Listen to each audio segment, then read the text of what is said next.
The most important questions about IBS are almost never the ones that get asked in a doctor's appointment. They get typed into Google at 11 p.m. They get asked in online forums. They get carried around silently because the appointment was too short or the answers last time was so unsatisfying that asking again felt pointless. Today I'm answering them directly, starting with the ones that I get asked more than any other. In the next few minutes, I'm going to answer 8 questions that I hear the most from the women that I work with who deal with IBS. No vague reassurances, no talk to your doctor, real answers based on 11 years of clinical experience. You've done the research, you've been to the appointments, you still have questions that nobody has answered clearly. The information gap isn't from lack of trying. It's from a medical system without time for nuance and a wellness space that prioritizes enthusiasm over accuracy. I'm Anelia, a board-certified PA with 11 years in gastroenterology and holistic gut health. These are the questions my clients ask me and the answers I give them. 8 questions, honest answers. Let's get into it. Question 1. Can IBS actually be healed, or do I just have to manage it forever? This is the question I get asked the most, and the honest answer is yes. IBS can absolutely be healed, but you have to take a very different approach. Managing symptoms like Imodium, antispasmodics, or gas pills, or elimination diets is not healing. Healing IBS means identifying and correcting the imbalance so symptoms stop occurring. Most of what is recommended for IBS is managing. It is not healing. You were not told IBS is lifelong because it is. You were told that because the system you were in didn't have the tools to find and fix the cause.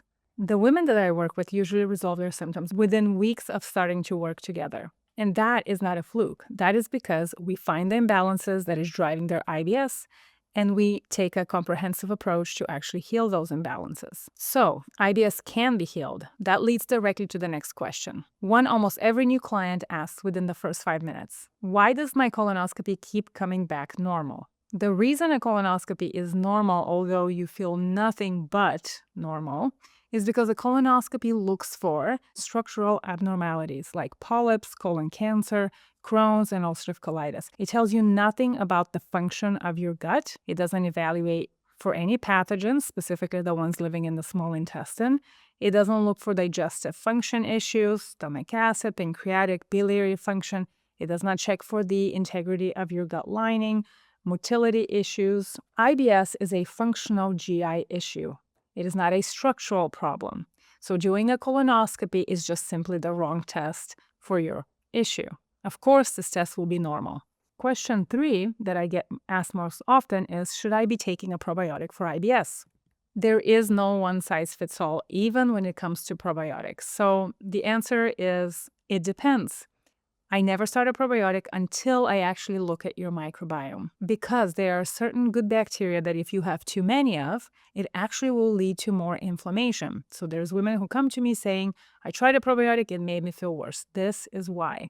We never start a probiotic before we can actually take a look at your microbiome to see what you are lacking and what you have too much of, so we can give you the appropriate probiotic.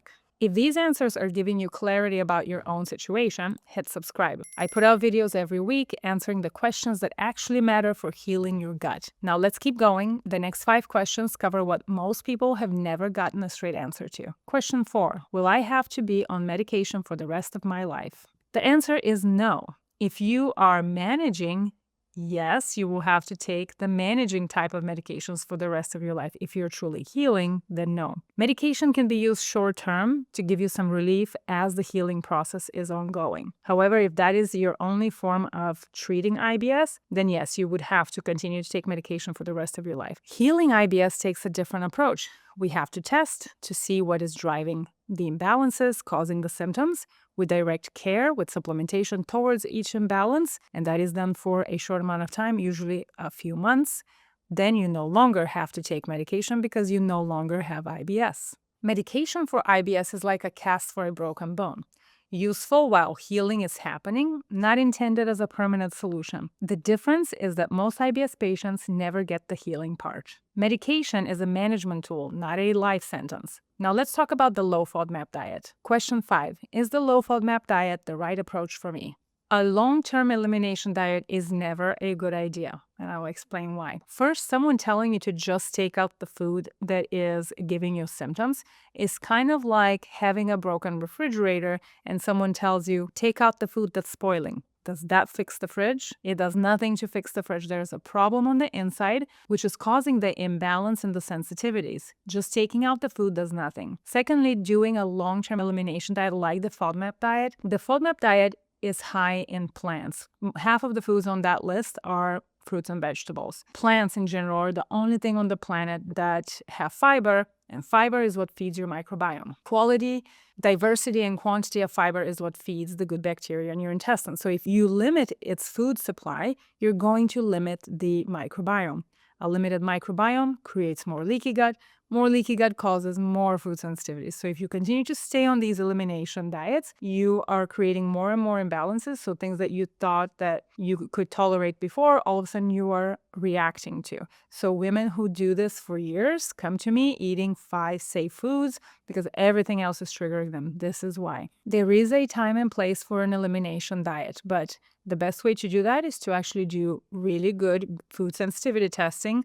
And by the way, they're not all made equal. Most of them are not accurate, so make sure you're getting the correct test. Eliminating foods for a short amount of time, which allows the system to calm down. As you do that, you can implement a healing protocol based on imbalances. This allows the protocol to work quicker because the system is calmer. Once you go through the healing process, you can put everything back in, one at a time in a guided fashion, because once you heal leaky gut, food sensitivities go away. So yes, there's a time and place for an elimination diet. However, it should never be done permanently. The next question is the one that has been used to dismiss women's symptoms for decades. Question 6. Is my IBS really just stress and anxiety, as my doctor says? A majority of IBS patients are actually offered low-dose antidepressant medications when nothing else has worked. So that is kind of the last option, and the doctor just says it's stress. This is probably what's going to help you.